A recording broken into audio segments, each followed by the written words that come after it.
Alors, bonsoir tout le monde.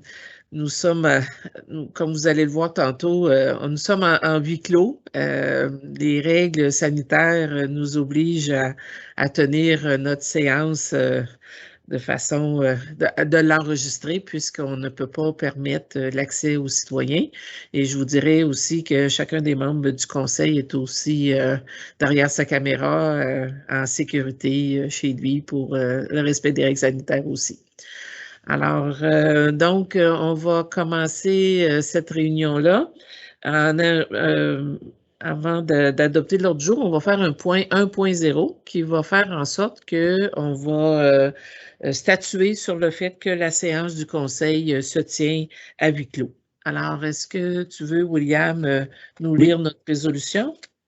Considérant que le ministère des Affaires municipales et de l'Habitation demande à l'ensemble des municipalités d'annuler ou de reporter toute forme de consultation qu'elles doivent tenir et qui nécessite la présence de citoyennes ou de citoyens, comme les assemblées publiques de consultation, les référendums ou les tenues de registre, considérant que ces mesures visent à minimiser les risques de propagation de la COVID-19, pouvant découler de la tenue d'une séance publique à laquelle assisterait un nombre important de personnes, considérant que l'arrêté pris par le ministre de la Santé et des Services sociaux permet aux municipalités de tenir les séances de conseil à huis clos et autorise les élus à y participer par tout moyen de communication, par exemple par visioconférence, considérant qu'il s'agit d'une mesure exceptionnelle dont l'application sera temporaire, il est proposé par et résolu de tenir à huis clos les séances ordinaires et extraordinaires du Conseil jusqu'à la levée de l'arrêté ministériel. Parfait. Est-ce que j'ai quelqu'un pour le proposer? Jean Tifo, je propose. Merci, Jean. Est-ce que j'ai des questions? Ça vous convient? On n'a pas beaucoup de choix, là. On ne fait pas de littérature. Je voudrais dire aussi aux citoyens que, dans le fond, tous les conseillers sont présents. Aucun absent. Donc, ça va pour notre résolution de séance du Conseil à huis clos. On serait rendu au point 1.1, adoption de l'ordre du jour. Alors, je pense qu'il est que l'ordre du jour qu'on a reçu est celui qu'on utilise. Donc, est-ce que j'ai quelqu'un pour proposer l'ordre du jour tel que vous a été déposé? Oui, Julie Lamontagne, je propose l'adoption de l'ordre du jour. Parfait, merci. Ça va? On continue. Nous sommes rendus à la période de questions. Bien sûr, on n'a pas de questions qui nous est arrivée par le courriel ou autrement, mais on a une information qu'on doit ajouter suite à une dernière séance. Fait que je te laisse aller, William.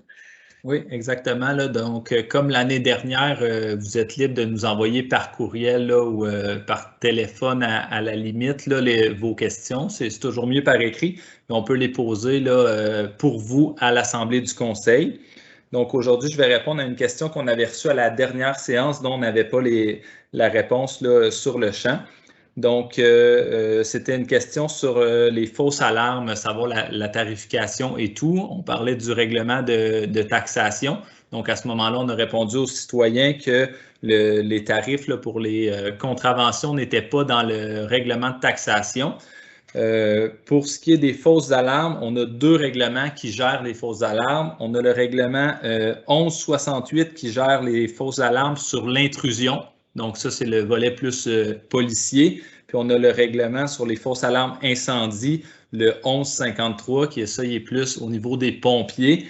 Donc, les deux ont des réglementations puis des contraventions spécifiques selon l'infraction qui est commise. Donc, pour répondre à la question, c'est dans ces deux règlements-là qui sont déterminés là, les contraventions en cas de fausses alarmes. Merci beaucoup. Alors, on va passer au point 1.3, l'adoption du procès-verbal de la séance ordinaire du 6 décembre 2021. Alors, vous avez tous reçu le procès-verbal, il vous apparaissait conforme, pas de modification. Est-ce que j'ai quelqu'un pour proposer l'adoption de ce procès-verbal-là? Oui, je le propose, André Terrien. Merci, André. On a un autre procès-verbal, l'adoption du procès-verbal de la séance extraordinaire du 20 décembre 2021 qui portait sur le budget. Alors, est-ce que celui-là aussi est conforme? Tout à fait. Alors que j'ai quelqu'un pour le proposer? Nathalie. Bon, Nathalie a de la misère avec son micro. Mais c'est Nathalie Garot qui me fait signe qu'elle veut proposer l'adoption. Alors, ce sera ça qui sera enregistré, ma chère. Troisième procès-verbal à adopter. Alors, le même soir, il y a eu une autre séance le 20 décembre qui portait sur la taxation. Alors, encore là, est-ce que vous avez eu la possibilité de lire le procès-verbal? Est-ce que pour vous, il est conforme? Vous avez des corrections? Ça vous convient? Alors, est-ce que j'ai quelqu'un pour le proposer? Oui, Jocelyn Plante, je le propose. Parfait, merci Jocelyn. Alors, nos trois procès-verbaux sont adoptés. On est rendu à 1.4, présentation des dépenses récurrentes. Alors, je ne sais pas si notre trésorier en chef a quelque chose à dire sur nos dépenses récurrentes. On a reçu l'information. Oui, Richard Picard.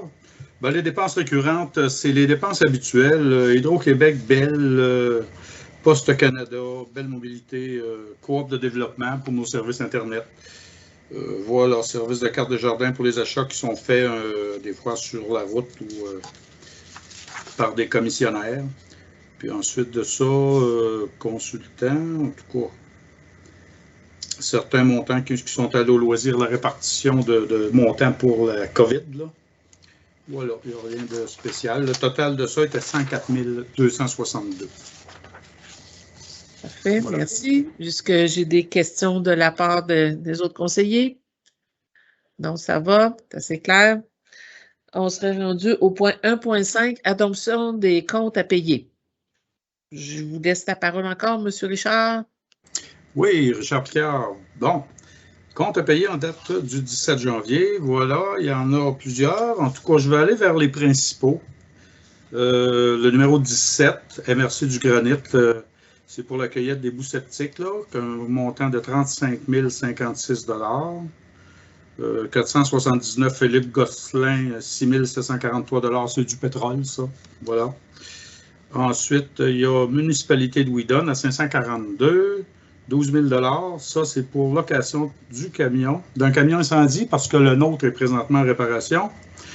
Ça représente 4 mois de location. C'est des frais qui sont couverts par notre assurance actuellement. Ça fait que donc, ça sera un in and out, là, 12 000. Ensuite, 689 services sanitaires Denis Fortier, bien ça, c'est récurrent, c'est 5 181 $. C'est cueillette et transport des matières recyclables. Puis ensuite, 697 transport ordurier de l'amiante, là. Cueillette et transport des matières organiques et résidentielles.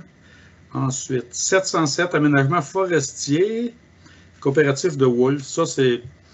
Il y a eu au domaine Elmer, là. Non. Oui, au domaine Elmer, c'est un dégagement des espaces de camping là, qui ont été faits. Ça fait ça, le montant est quand même 21 472. C'est principalement comblé là, par Desjardins, l'offre que Desjardins avait faite antérieurement, qui récidive pendant 5 ans là, pour, en tout cas, la compensation pour la Caisse populaire qui était fermée. Là. Voilà. 880, construction unitoire. Ça, c'est pour refaire la toiture de la caserne incendie, 24 986. Faut dire que c'était dans le budget 2021. Faut dire que ça a été fait en tôle. C'était 21 000 prévus, plus des arrêts-neige, là, en tout cas, qui représentaient 3 000 installations, achats, etc. 24 986 $, donc. Ensuite, mon Dieu, je restera à 1081. Traitement des déchets et des matières organiques, 6 559 $. 1405, Cité Construction, 280 000 $, 284. Ça, c'est un paiement pour la réfection de la rue des Cèdres et de la rue Elgin. Ben ça, c'est, en tout cas, ça l'embarque dans le prêt à cet effet-là. Puis il y a des octrois qui vont venir l'atténuer, là. En tout cas, voilà. Ensuite, 1481, il y a la Régie intermunicipale d'incendie. 46 550, la Régie des rivières. Ça représente un quart de nos parts, plus un montant de 9 000 $ qui est un rachat des acquis de la Régie des rivières parce que la municipalité avait adhéré à la Régie des rivières 1 an après sa fondation. Il y avait des surplus, ça fait qu'il faut racheter une part du surplus. Ça avait été décidé en 2021. Voilà. Ensuite de ça, de l'autre côté, 1590 de Longue-Lebel, 11 142. Ça, c'est des honoraires de cours. Là. La municipalité est allée en cours pour un dossier en particulier, puis c'est le coût, ça. Ensuite, 1618, FQM Assurance. Ça, c'est pour l'assurance 2022 pour toute l'année, 46 795. Ça comprend les bâtiments, flotte de véhicules, etc. Là. Donc, un gros total ce mois-ci, 554 014 et 26 que je propose de payer. Richard Picard, merci. Merci, Richard, pour toutes ces explications-là. Quand les gens n'ont pas la feuille entre les mains, il faut qu'on être un peu plus précis dans notre présentation. Alors, merci, c'était clair et précis. Alors, on serait rendu à 1.6, dépôt de la situation financière au 31 décembre 2021. Alors, avez-vous un petit commentaire? C'est vos points, là. Oui, ça...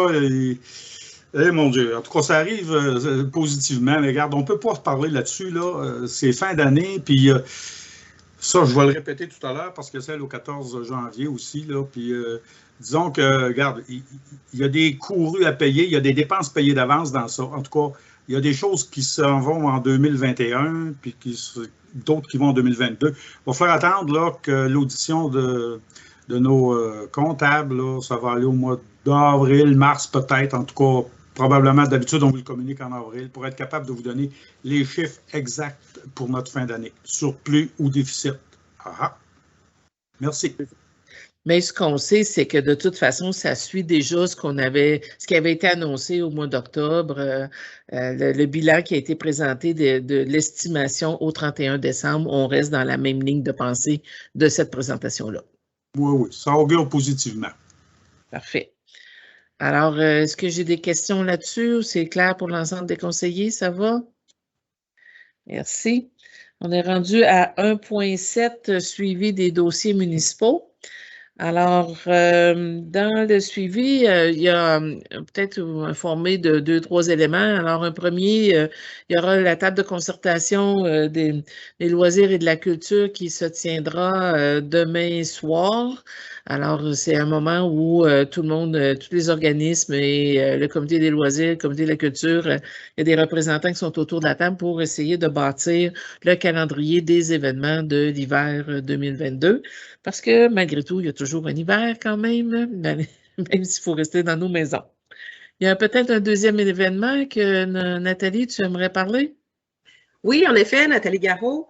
Il y a le comité des loisirs qui se propose de faire une version allégée, appelons-la comme ça, en raison de la COVID, pour le cache-oreille. Alors, ce serait le 12 février. Évidemment qu'un horaire un peu plus précis vous sera communiqué, mais l'intention, c'est de faire la randonnée de raquettes au flambeau et d'allumer un feu de joie là, pour les citoyens. Évidemment, on va demander la collaboration des gens pour éviter de s'entasser les uns sur les autres. Et puis, le chalet va tout de même demeurer ouvert pour l'accès au bloc sanitaire et puis pour les patins, s'il y en a qui veulent patiner, mais il y a idéalement là, tout le monde sera à l'extérieur en bulle familiale. Ça va nous faire du bien de sortir de chez nous. Si le confinement n'est pas levé d'ici là, les gens seront sans doute bien heureux de se voir. Merci. Et au niveau de la sécurité publique, William, il y a eu un exercice de simulation. Oui, exactement. Donc, en tant que directeur général, j'ai quelques chapeaux, dont celui de coordonnateur aux mesures d'urgence. Donc, je travaille avec un comité de coordination des mesures d'urgence formé de bénévoles et d'employés de la municipalité. Puis, on a eu la semaine dernière une simulation donc, qui était gérée par la firme Stratégie qui nous accompagne dans le développement de nos mesures d'urgence. Donc, c'était une fausse mesure d'urgence, puis c'était de voir comment que le comité allait réagir, quelle action il allait être prise et tout. Donc, un résultat là, très positif, là, malgré que c'était notre première simulation. Il y a beaucoup de travail qui a été fait dans les dernières années pour le comité sur des mesures d'urgence. Ça l'a paru, on a des gens très impliqués, des gens d'expérience, on a des pompiers, on a des infirmières, puis on a vraiment su là, bien réagir là, aux simulations. Donc, très satisfait là, de cette première simulation qui ne sera pas la dernière. On en a une deuxième de prévue en 2022, mais c'est pour rassurer la population. Là, on a un comité qui est actif, qui travaille à se garder à jour pour, s'il arrive l'imprévu, qu'on soit au meilleur de nos capacités. Et si vous me le permettez, moi, je tiendrais vraiment à féliciter William ainsi que toute l'équipe. Je pense que c'est un bon moment pour vous dire qu'on apprécie beaucoup tout le bon travail que vous faites. Je vous remercie beaucoup. Merci Julie. Beaucoup. Alors, ça va pour... on a fait le tour des items statutaires au point 1. On est rendu au point 2, 2.1, autorisation de remboursement de dépenses des élus. Alors, William? Oui, donc il y a une formation qui est obligatoire pour l'ensemble des membres du conseil. Donc aujourd'hui, dans ce qui pourrait être autorisé, c'est le remboursement des frais de cette formation-là pour les 6 conseillers. Puis, on a aussi le déplacement d'un de nos conseillers qui est responsable du CCU, donc André, qui a dû se déplacer là, dans le cadre de ses fonctions un 29 km. Donc, c'est les 2 dépenses qu'on vous suggère d'autoriser aujourd'hui. Donc, considérant que dans le cadre de leur fonction, les élus doivent suivre une formation sur l'éthique et se déplacer dans le cadre de leur fonction de comité, il est proposé par et résolu que les frais d'inscription à la formation des élus mentionnés ci-dessous et le déplacement pour le comité de consultation en urbanisme soient remboursés. Parfait. Est-ce que j'ai un proposeur? Oui, Richard Picard, je le propose. Parfait. Est-ce que j'ai des questions?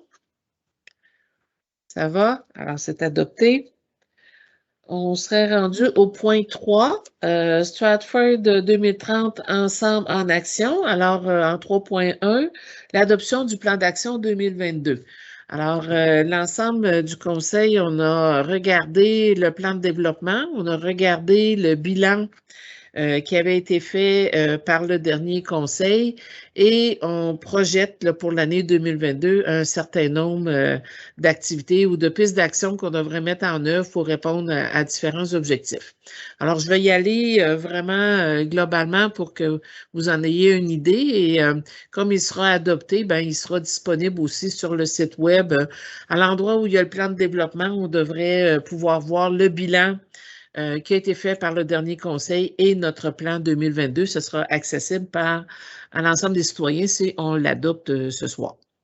Alors, dans le premier axe sur le défi démographique, où on parle d'augmenter la capacité de Stratford d'attirer de nouveaux résidents, alors, grosso modo, on essaie de voir là, à poser des actions pour soutenir le développement résidentiel et la rénovation domiciliaire dans le périmètre urbain. Je vous dirais, on a fait l'acquisition de terrain, mais on regarde, en fait, on reste ouvert à toute possibilité là, de promoteur ou d'occasion qui nous permettrait de faire le développement. Mais pour arriver à faire ça, il faut d'abord développer la capacité du réseau d'aqueduc et d'égouts. Donc, il y a des choses qui sont déjà en place pour pouvoir mesurer cette capacité-là. Donc, on va continuer au courant de notre année à pouvoir répondre à cette question-là puis faire en sorte que notre développement puisse exister. Et peut-être un autre volet, c'est offrir des incitatifs à la rénovation résidentielle. Alors, donc, il y a le dépliant qui proposera les rénovations et il y a un comité de formé au conseil pour pouvoir évaluer les demandes qui pourraient être déposées. Alors, c'est ce volet-là. Dans ça, Et il y a toujours, dans le volet de Axe démographique, il y a toujours l'idée de prendre contact avec les nouveaux résidents pour mieux les connaître, puis aussi favoriser leur intégration au niveau de la municipalité. Je m'en vais à l'axe 2 sur le développement économique et l'emploi. Alors, il faut savoir que de ce côté-là, le dernier conseil avait mis en œuvre un organisme à but non lucratif qui s'appelle Promotion Stratford, qui a son propre plan d'action, mais il y a une entente de gestion entre la municipalité et Promotion Stratford. Donc, on fait le suivi du plan d'action avec eux et le conseil a voté dans son budget une subvention annuelle de 50 000 en 2022. Puis, je profite de l'occasion pour dire que Promotion Stratford est toujours à la recherche d'une coordonnatrice ou d'un coordonnateur. Alors, si jamais vous avez des idées, ne vous gênez pas. Sur le deuxième objectif dans cette sphère-là, il y avait d'assurer l'accès aux services Internet à haute vitesse. Alors là, on sait que pour favoriser l'accès à Internet, c'est l'entreprise privée Sogetel qui a eu le contrat de couvrir les portes non desservies à la municipalité de Stratford. Donc, en principe, ils ont pris un engagement vis-à-vis du gouvernement pour septembre 2022. Donc, on va continuer à surveiller ce volet-là. Dans l'axe 3, qui est sur le cœur villageois, donc faire du cœur villageois un milieu de vie inspirant, il y a eu une rencontre attractive pour toute la communauté de Stratford. Bien, comme vous le savez, la municipalité a acquis l'église. Donc là, on va travailler à la conversion de l'église en centre multifonctionnel et l'opérationnalisation de ça. Fait qu'on en a déjà parlé, donc on est parti là-dessus. En ce qui concerne au cœur du village, le parc urbain, bien, je vous dirais, on pense qu'on a assez de choses sur la table cette année pour penser que ça ira peut-être plus en 2023. Mais des fois, bon, faut toujours le garder en tête, hein, et des fois, une bonne occasion ou une bonne subvention peut faire en sorte qu'on change nos plans, mais en tout cas, à cette étape-ci, c'est un peu ce qu'on pense. Et bon, ça va. Dans le volet réussite éducative, l'idée étant de favoriser la diplomation des jeunes et la formation continue des adultes, mais aussi d'assurer la vitalité et le développement de l'école du village. Donc, on pense créer un comité formé de l'école avec le conseil d'établissement. En fait, c'est eux qui choisiront les membres qui seront présents, le cercle des gens d'affaires et le conseil municipal pour faire un comité qui va pouvoir discuter de la réussite éducative tout au long. C'est sûr que là, au moment où on se parle, on sait qu'on a quand même le projet je dirais, d'une bibliothèque municipale incorporée à une bibliothèque scolaire, mais sûrement d'autres idées. Il y avait déjà été question de faire une classe extérieure, donc, puis le cercle des gens d'affaires est impliqué à ce niveau-là. Donc, c'est un peu dans ces sphères d'activité-là que pourra siéger le comité de réussite éducative et nous allons continuer à faire la promotion des efforts de reconnaissance pour l'obtention de diplômes. Puis, on va peut-être regarder aussi comment on peut encore plus être présent dans l'idée de soutenir la réussite éducative parce que quand on étudie ces dossiers-là, on se rend compte que c'est toute la municipalité qu'il faut qu'il y soit, c'est les entreprises, c'est les individus. Donc, c'est important. Alors, on va essayer de valoriser ça et de proposer des choses qui vont faire en sorte que ça va prendre le devant du pavé. Si je continue... bon, ça c'est correct. J'ai parlé de la bibliothèque. Bon, les loisirs et la culture. Alors, au niveau de loisirs et culture, bon, alors on a un comité des loisirs, on a un conseil de la culture. Ce qu'on souhaite, c'est dans le fond de pouvoir d'avoir une vision à moyen et à long terme de ce qu'on souhaite en matière de loisirs et culture, de consolider les collaborations, puis d'améliorer les mécanismes d'information à ce niveau-là. On a déjà une table de concertation qui a été mise sur pied, donc elle va se poursuivre. Normalement, c'est Promotion Stratford qui coordonne cette table-là. En attendant d'avoir quelqu'un à la coordination, la mairesse va faire la réunion de la table de concertation, puis on va garder ça vivant parce qu'on y tient. Sur la question d'améliorer l'offre de loisirs et de culture par des ententes intermunicipales, on sait que l'entente qu'il y a avec Lac-Mégantic, la ville de Lac-Mégantic, est à échéance et puis que la municipalité, que la ville de Lac-Mégantic est en train de regarder d'autres façons de faire. Donc, on va collaborer puis on va se garder ouvert par rapport à ça. Puis, on se rappelle qu'on a un programme de remboursement pour les activités sportives et de loisirs hors Stratford. Alors, sur notre site, il y a le formulaire pour ça, mais on va essayer aussi de publiciser ça davantage auprès de nos citoyens. Dans l'axe environnement, on a plusieurs volets. Il y a plusieurs. Donc, il y a toute la question d'améliorer la performance en matière de revalorisation des matières résiduelles et de réduction des déchets. Alors, on pense qu'il y a eu des actions posées, mais que là, il faudrait aller encore plus loin puis trouver des actions concrètes pour réduire les déchets. Donc, on parlera un peu avec le comité d'environnement, comité consultatif en environnement pour essayer d'établir un plan de match plus précis. Puis, peut-être aussi regarder de rendre ça plus clair aussi pour les citoyens, quelle sorte d'accès on pourrait avoir à un centre de tri et de récupération des matériaux secs. Alors, on va réfléchir là-dessus pour essayer d'amener des solutions intéressantes. L'autre volet, on a un volet sur les changements climatiques, là, de stratégie municipale pour d'adaptation, de lutte au changement climatique. Alors, on a mis ça en 2023 pour essayer de peut-être se faire une tête un peu plus précise sur qu'est-ce qu'on pourrait faire à ce niveau-là. On va peut-être en discuter un peu avec le comité consultatif en environnement pour arriver à peut-être un plan de match qui pourrait être plus clair en 2023 sur ce volet-là. Sur l'autre objectif de renforcer la réglementation municipale en matière d'environnement et s'assurer de son respect par l'ensemble des citoyens, des visiteurs et des touristes, ben, on sait qu'on a fait un bon bout de chemin avec le règlement sur le tourisme et donc on a déjà travaillé le volet sur les installations septiques et tout, mais il faut continuer à travailler dans l'harmonisation des relations dans ce volet-là, puis de toujours faire en sorte que notre environnement en sorte gagnant. La stratégie de lutte aux espèces exotiques envahissantes. Alors, on a une table de concertation avec toutes les autres municipalités autour du lac Elmer où on pense à mettre en place un projet de station de lavage de bateaux. Mais il faut savoir que pour Stratford, mais Stratford ayant 5 lacs, on ne l'aura pas fait seulement pour le lac Elmer, mais de pouvoir en parler avec l'ensemble des associations, des riverains des 5 lacs. Je pense que ça peut être quelque chose d'actif.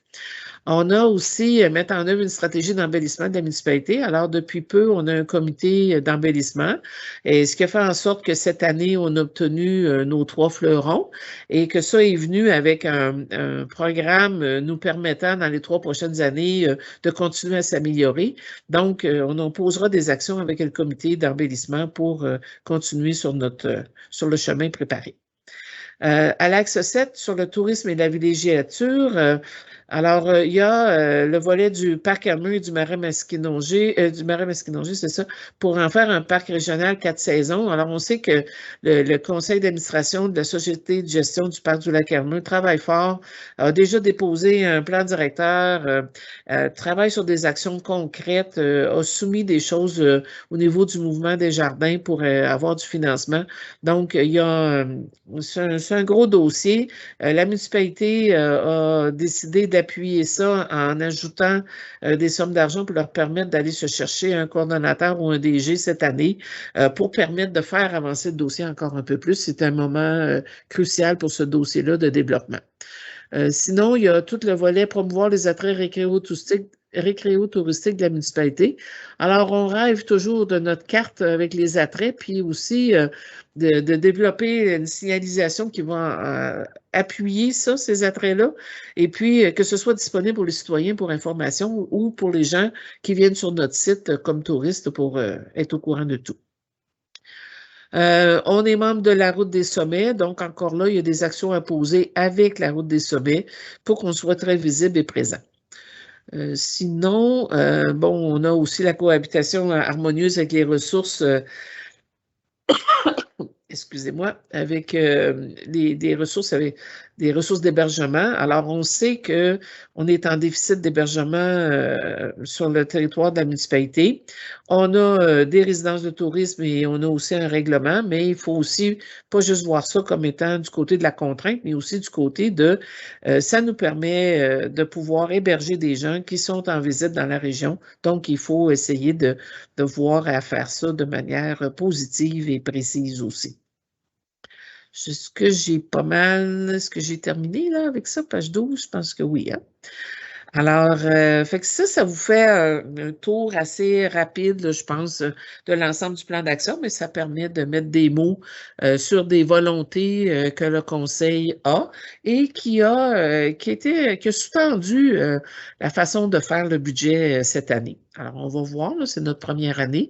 On va voir comment tout ça va fonctionner dans la prochaine année. Mais je pense qu'il y a des objectifs ambitieux, mais intéressants.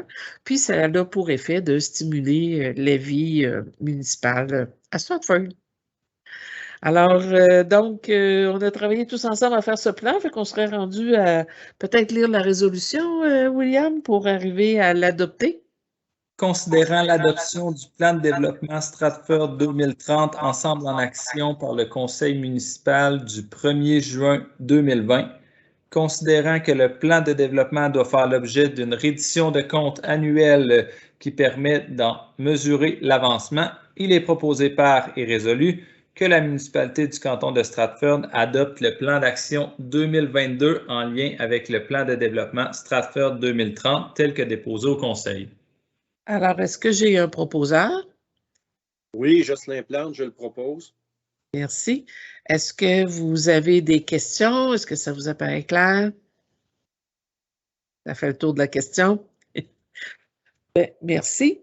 Alors, je serais rendue à, attendez un peu, 6.6, vie communautaire, services de proximité et tourisme, à 6.1, reddition de compte pour la route des sommets. Je pense qu'on va lire la résolution, William, parce que ça dit pas mal ce qu'il y a à dire avec ça. Parfait. Considérant que la route des sommets traverse notre territoire, considérant que la municipalité s'est engagée à soutenir la route des sommets pour sa signalisation et son aménagement, et que la municipalité a offert du temps en ressources et en matériel afin de réaliser les aménagements prévus sur son territoire, considérant que la reddition de compte du projet phare requiert le compte-rendu de chaque apport en heures, temps de déplacement et réalisation sur le terrain, la municipalité a contribué à la hauteur de 750 $ pour les aménagements requis en 2021. On voit dans le tableau que William Leclerc-Bellavance a investi 15 heures dans l'année, Éric Côté 5 heures, puis 5 km de déplacement pour un total de 750 $. Il est proposé par et résolu de confirmer le montant investi à la route des sommets pour sa reddition de compte. Est-ce que j'ai un proposeur? Bien sûr, Jean Tifo, je propose. Merci. Est-ce que c'est suffisamment clair? Ça va? D'ailleurs, on aura donné notre contribution 2022 aussi, parce qu'on s'est engagé 2021, 2022, 2023. Hein, fait que on aura un autre rapport d'activité en 2022 aussi. Alors, ça vous va? 6.2, demande de commandite pour la Journée internationale du droit des femmes. Alors, je te laisse aller, je pense.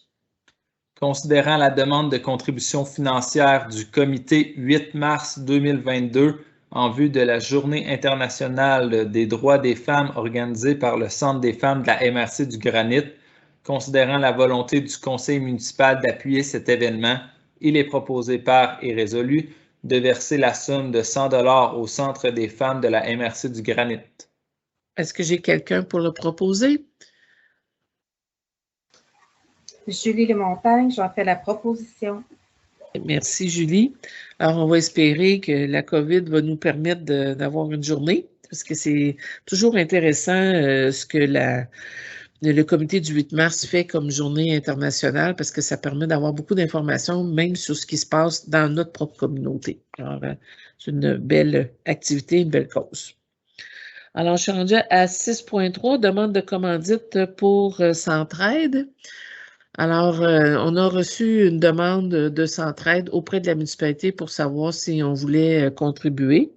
Et là, je pense qu'après discussion avec les conseillers et tout, on préfère ne pas contribuer à la campagne de Centraide parce qu'on se dit, généralement, les individus sont interpellés, les entreprises sont interpellées, puis il y a souvent des choses qui sont faites par un groupe d'employés et tout. Donc, on ne veut pas se substituer à ça. Et donc, on ne va pas contribuer à la campagne Centraide comme municipalité. Je pense que c'est ça qui recoupe les volontés et les discussions qu'on a eues. Ça vous convient? Ça va? 6.4, suivi sur la relocalisation du bureau de poste. C'est dommage qu'on ne soit pas en présence parce que je pense que même les citoyens auraient vu que notre ancienne salle de conseil qu'on n'utilise pas parce qu'elle est trop petite là, maintenant, là, avec le 2 mètres, il y a beaucoup de modifications. Alors, je te laisse aller, William, pour nous expliquer ça. Oui, donc il y avait un contrat qui avait été octroyé là, à Relo Construction qui ont démarré les travaux la semaine dernière. Les murs sont montés. Là, on attend cette semaine, on va avoir l'électricien qui va venir, on va avoir le tireur de joint qui vont venir. Donc, les travaux là, vont de bon train. Le déménagement pour Poste Canada est prévu le 28 janvier. Donc, l'objectif est que tout soit terminé là, pour cette date-là. Donc, il va nous rester là, quelques détails après ça. Là. Il y a le peintre aussi qui est déjà commandé. Donc, on va s'assurer là, de terminer les travaux le plus rapidement possible et de communiquer là, aussi à l'ensemble des citoyens et citoyennes le déménagement du bureau de poste qui sera à l'ancienne salle du conseil, donc au rez-de-chaussée du bureau municipal là, qui peut être accédé là, à l'arrière du bâtiment. Donc, c'est ça qui se passe présentement avec le bureau de poste. Mais merci, beaucoup de développement. À un moment donné, ça prend forme et ça devient très visible. À 8.1, suivi de l'acquisition de l'Église. Oui, donc ça aussi, là, ça fait l'objet de plusieurs résolutions dans la dernière année, mais on veut vous annoncer là, officiellement que la municipalité est devenue propriétaire de l'église le 14 décembre dernier, suite à notre visite chez le notaire. Donc, si vous avez des réservations de salles ou des questions là, à propos de l'église, c'est maintenant là, directement avec la municipalité qu'il faut faire affaire. Donc, pour les activités régulières de l'Église, c'est toujours la fabrique qui s'en occupe. Donc, ça, c'est pas chapeauté par la municipalité. Ils ont accès à leur salle. Mais pour toute autre activité, location de salle, c'est avec la municipalité qu'on fait affaire. Et je pense que dans les prochains mois, là, on aura, le Conseil devra adopter le bail et une entente d'utilisation là, pour la chapelle aussi. Fait que ça va revenir en Conseil. Ça va nous faire encore d'autres résolutions concernant l'Église. Exact. Et puis, j'imagine que l'ensemble d'informations que tu viens de donner, on la retrouvera probablement dans le Stratford Info de fin janvier pour que ce soit accessible là, à tous les citoyens. En effet. C'est ça. Alors, 8.2, demande de commandite pour la constellation du granit. Alors, je pense qu'encore là, on va y aller sur la résolution. Considérant qu'en 2017, la municipalité a contribué au projet des bacs de jeux mini-bougeottes, considérant que l'implantation de ces bacs de jeux a pour objectif de favoriser le développement global et les saines habitudes de vie chez les jeunes par la participation par la pratique d'activités sportives libres et autonomes, il est proposé par et résolu de contribuer pour un montant de 350 $ au projet des bacs de jeux mini-bougeottes de Constellation du Granit. C'est ça. Alors, est-ce que j'ai quelqu'un pour proposer la résolution? Oui, certainement. Nathalie Garot, j'en fais la proposition pour les bacs pour la mini-bougeotte. Merci. Alors, pas de questions, c'est adopté. Ça va? Je suis rendue à 9.1, une information sur le projet de règlement de taxation 2022. Oui, exact. Donc, le projet de règlement était annoncé pour être adopté aujourd'hui. Je dois vous annoncer que l'adoption est reportée à la séance extraordinaire du 31 janvier 2022.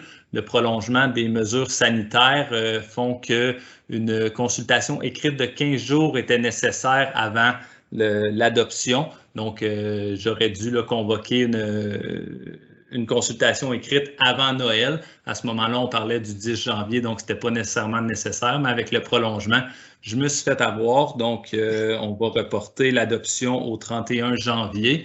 Ça ne pose aucune conséquence là, sur le fonctionnement ou le déroulement.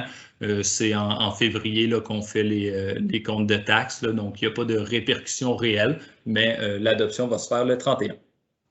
Est-ce que le projet de règlement est disponible sur le site web, j'imagine? Parce que si on veut pouvoir faire des commentaires. Exact. La consultation a été démarrée là, la semaine dernière.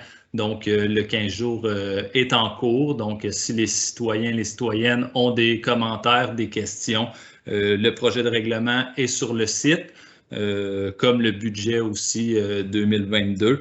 Puis, n'hésitez pas à poser vos questions ou à nous écrire vos commentaires qui seront remis au Conseil le 31 janvier.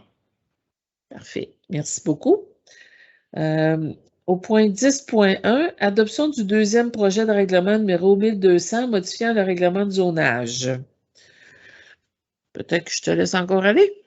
Considérant que le Conseil de la municipalité de Stratford a adopté et fait approuver par ses électeurs le règlement de zonage numéro 1035 qui est entré en vigueur le 18 septembre 2009, considérant que le Conseil souhaite permettre la mise en valeur du parc Elmer, considérant que cette intention nécessite une modification au règlement de zonage, considérant qu'un avis de motion a été donné par M. Richard Picard lors de la séance ordinaire du Conseil municipal tenue le 15e jour de novembre 2021, considérant qu'une période de consultation écrite s'est tenue du 22 décembre au 13 janvier 2022. En conséquence, il est proposé par et résolu que la municipalité du canton de Stratford adopte le deuxième projet du règlement numéro 1200 modifiant le règlement de zonage numéro 1035 afin de modifier les usages autorisés dans la zone REC-4. Parfait. Est-ce que j'ai un proposeur? Oui, Jocelyn Plante, je le propose. Merci, Jocelyn. Est-ce que vous avez des questions? On en a déjà discuté. Là. On est rendu au deuxième projet. Là. Il n'y a pas de modification, fait que ça va. Merci. 10.2, dépôt du procès-verbal du CCU du 11 janvier 2022. Alors, vous avez tous reçu ce procès-verbal-là. Donc, ça fait partie des règles de recevoir le procès-verbal. Et puis, les membres du conseil vont en prendre connaissance, puis vont regarder les décisions à prendre qui seront probablement reflétées dans une séance extraordinaire le 31 janvier. Exactement. Dans la même mesure, puisque les mesures sont encore inconnues, on prend pour acquis que le 31 janvier sera à distance. Donc, il y a une consultation écrite également pour les quatre demandes que vous retrouvez là, dans le procès verbal. Il y a une consultation écrite qui est démarrée. Donc, si les citoyens et citoyennes ont des commentaires à faire sur une de ces quatre demandes-là, n'hésitez pas à la communiquer avec la municipalité. Parfait. Alors, je suis rendue à 11, sécurité publique, suivi de la situation COVID-19. Oui, donc on suit l'évolution des mesures d'urgence. Là, présentement, on a la levée du couvre-feu aujourd'hui, mais aucune nouvelle là, pour le télétravail obligatoire. On n'a toujours pas de date. Donc, pour ce qui est des manières de fonctionner au bureau municipal, il n'y a pas de changement. On tente tant que possible là, par courriel, téléphone ou prise de rendez-vous si on doit absolument faire ça en personne. Donc, on invite là, les citoyens et citoyennes là, à être coopératifs avec ces moyens de protection-là. Mais jusqu'ici, tout va bien. Il n'y a pas de problématique à soulever. On a de l'expérience. Ça fait 2 ans qu'on travaille avec cette façon de faire-là. Au point 12, affaires diverses, je n'ai rien à l'ordre du jour. Point 13, liste de correspondance, pas de correspondance non plus, monsieur le secrétaire. Non. Point 14, période de questions. Alors, comme nous sommes à huis clos, il n'y a pas de citoyen qui a des questions, mais si vous en avez, vous ne vous gênez pas, vous les écrivez, puis on va vous répondre à la prochaine séance de conseil. Au point 15, certificat de disponibilité. Alors, est-ce qu'on a les sous pour Je le confirme. Payer ce qu'on a à payer? Oui. Parfait. Et on serait rendu à 16, levée de l'Assemblée. Alors, est-ce que j'ai quelqu'un pour proposer la levée de l'Assemblée? Je veux bien le proposer, Nathalie Garot. Merci, Nathalie. Alors, ça met fin à notre rencontre du 17 janvier 2022. Merci beaucoup de nous écouter.